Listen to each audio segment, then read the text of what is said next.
क्यों हैदर? देखो, हैदर खामोश है क्योंकि हैदर बातों में यकीन नहीं करते बल्कि करके दिखाते हैं। मगर तुम्हारे लिए तो मैं ही काफी हूं। जज साहब की बीवी मेरी बहुत अच्छी सहेली है। वो क्या है ना, उन्हें मेरे हाथों की ओढ़नी बहुत पसंद है।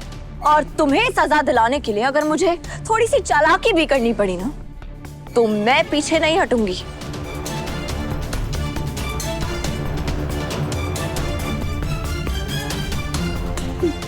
बड़ा बड़ा फर्मा बरदार जज होगा जो बीवी के कहने पर फैसला करेगा। मैं नहीं मानती। बीवी क्या होती है ये तुम क्या जानो गजल रहमानी।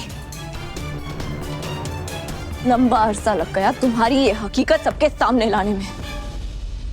और जब पुलिस तुम्हें यहाँ से जलील करके लेके जाएगी ना, तुम्हारे हाथों में हथकड़ी होगी, तुम्हें तुम्हारे गुनाहों की सजा मिलेगी ना, तो जो सुकून मुझे मिलेगा तुम्हें उसका अंदाजा भी नहीं है। इसका जो हश्र होगा वो देखने वाला होगा। सही कहा ना मैंने? बिल्कुल सही कहा। अब आएगा मजा। अब देखना, तू सोच भी नहीं सकती तेरे साथ क्या क्या होगा। तुमने मुझे बहुत रुलाया गजल, मगर अब हिसाब होगा। तुम्हारे एक एक गुनाह का हिसाब होगा और वो हिसाब मेरे अपने लेंगे।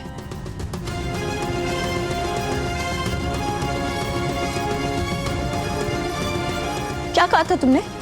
तुम पुलिस को बुलाना चाहती हो ना? अब देखो मैं क्या करती हूँ। मैं करती हूँ पुलिस को फोन। दुआ दुआ ये क्या कर रहे हो? हेलो इंस्पेक्टर साहब, मैं दुआ हैदर अख्तर बोल रही हूँ। मुझे एक लड़की के खिलाफ कंप्लेंट करनी है।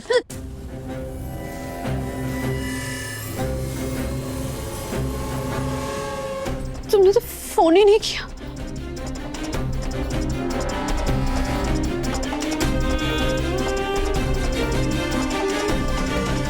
सोचो गजल, सोचो।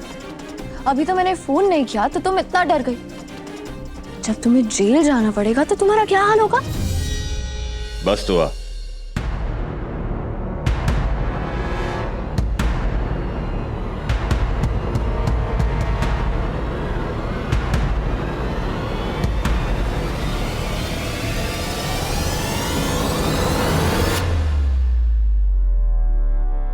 तुम्हें डरने की कोई जरूरत नहीं है कसम। तुम्हारे साथ ऐसा कुछ नहीं होगा।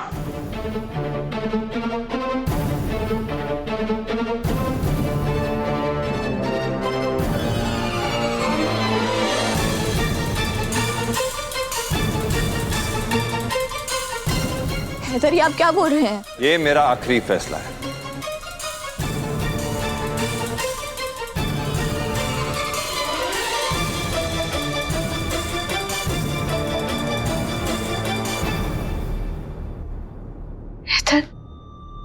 इधर आप मेरी तरफदारी कर रहे हैं?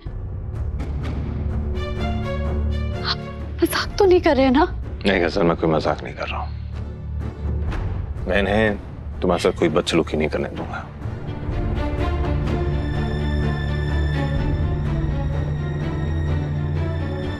ये आप गलत कर रहे हैं भाई।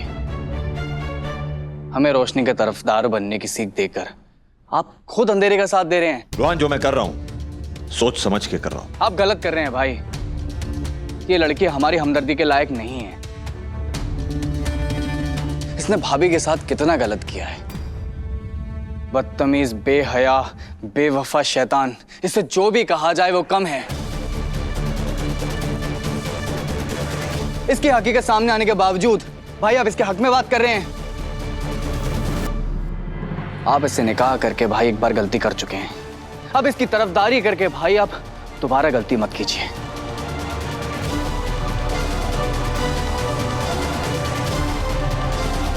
रूहान बिल्कुल सही कह रहा है हैदर। ये लड़की किसी की सगी नहीं है। इस पर भरोसा करके इस पर तरस खा के अपना नुकसान मत करो हैदर, खुदा के लिए। अरे ये दुआ की सहेली बनकर इस घर में आई थी और आज इसकी सौतन बनकर इसी घर को बर्बाद कर दिया इसने। दुआ की जिंदगी तो बर्बाद कर दी, मेरी भी जिंदगी बर्बाद कर दी इस गजल ने। खुदा के लिए हैदर, इसका साथ मत दो, मत खाओ इस पे तरस। हैदर, इसने हमें अलग करने की कोशिश की है। दुनिया की कोई ताकत हमें जुदा नहीं कर सकती थी, मगर इसने ऐसा कर दिखाया। एक सांप की फितरत कभी नहीं बदल सकती। उसे दूध पिलाने से वो डसना नहीं छोड़ देता, और ये वो सांप है जो हम सबको डस लेगी। समझने की कोशिश कीजिए हैदर, आप जो समझने की कोशिश तुम करो दुआ।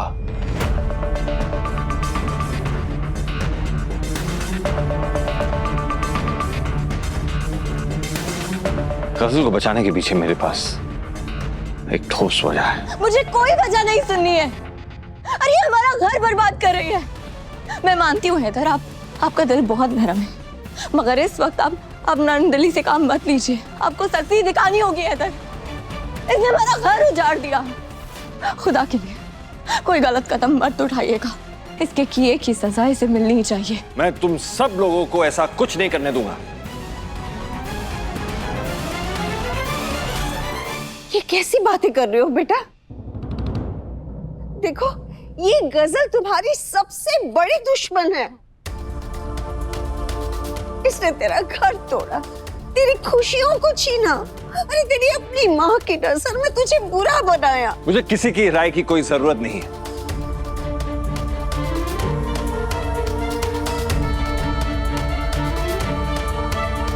और गजल ने चाहे हमारे साथ जो कुछ भी किया हो, इसका यह मतलब नहीं है कि हम भी उसके साथ वैसे ही सलूक करेंगे। रहमदिली अगर खुदा दिखाए तो अच्छा लगता है हैदर मियां। बंदे अगर उसकी बराबरी करे तो ज़ेब नहीं देता। तुम अगर कोई फैसला लेना ही चाहते हो तो ऐसा फैसला लो जिससे हम सबका इंसाफ हो सके। और भाईजान, इंसाफ इसी में है कि इसे पुलिस के हवाले कर दिया जाए। हम सब जानते हैं आपका फैसला कभी गलत नहीं होता है, पर इस बार भाई मुझे नहीं लगता आप सही कर रहे हैं। इसका साथ मत दीजिए भाई। अगर आप इसे पुलिस के हवाले नहीं करेंगे तो मैं कर दूंगा। बस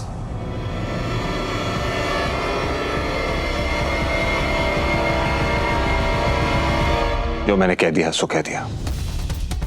गजल को कोई सजा नहीं देगा, और ये मेरा आखिरी फैसला है।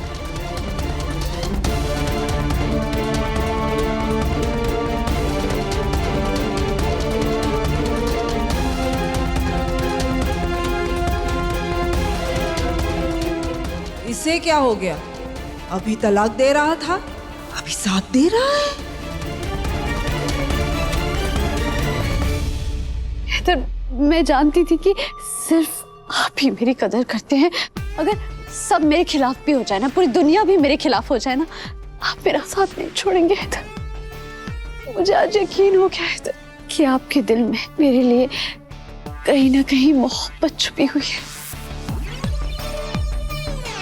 मुझे समझ नहीं आ रहा है मैं कैसे शुक्रिया अदा करूं हैदर।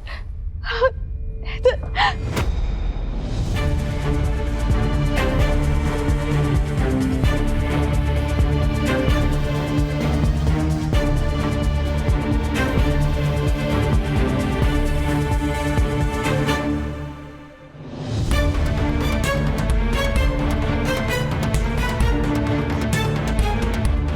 मेरी पूरी बात खत्म तो होने दो।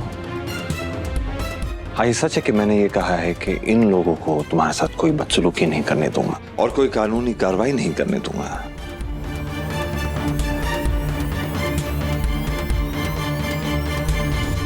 लेकिन इसके बदले में तुम्हें एक शर्त अदा करनी पड़ेगी कासम। शर्त? कैसी शर्त हैदर? अगर तुम अपने किए की सजा भुगतना नहीं चाहती तो तुम्हें खुद से कानूनी तौर पर मुझसे तलाक मांगना होगा।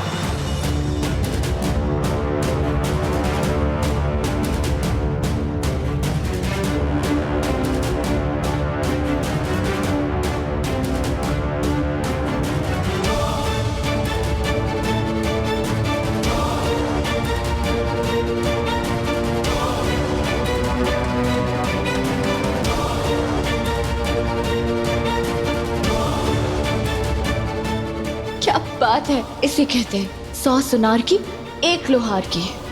अब बात खत्म हुई। बोलो वैसे क्या फैसला है तुम्हारा?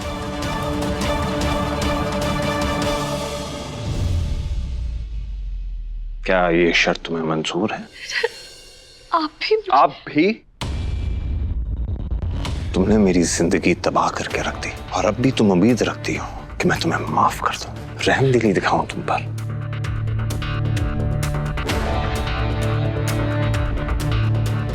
जिस शख्स की दुनिया तबाह हो गई तुम्हारी वजह से, वो तुम्हें माफ कर दे? हो नहीं सकता। क्या कुछ नहीं किया तुमने अपने मंसूबों को कायम रखने के लिए? तुमने मेरी दुआ को मुझसे छीन लिया, मेरी अम्मी को बहकाकर मेरे सर से मेरी माँ का साया छीन लिया, उस माँ का साया जो मेरे लिए फरिश्ता थी। मेरा सिर्फ इतना ही नुकसान नहीं हुआ गजल, तुमसे निकाह के बाद दादी अम्मी, रूहान, खाला जान, रवि, कायनात, नूर सब मुझसे दूर हो गए और सबकी नजरों में मैं झुक गया, गिर गया। मुझे इतना भी पता नहीं कि सदमे से मैं कभी उभर भी पाऊंगा कि नहीं। मेरा दिल तो कर रहा है कि एक एक नुकसान की मैं तुम्हें सजा दूं,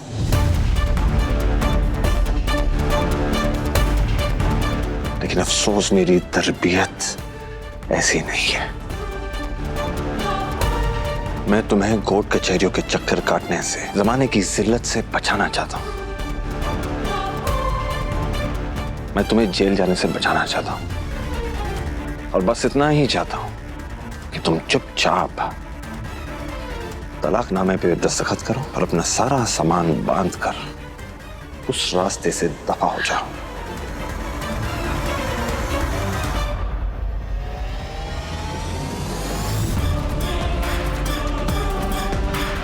इतनी दूर चली जाओ कि इस घर की दीवारें तुम्हें पहचान भी ना सके।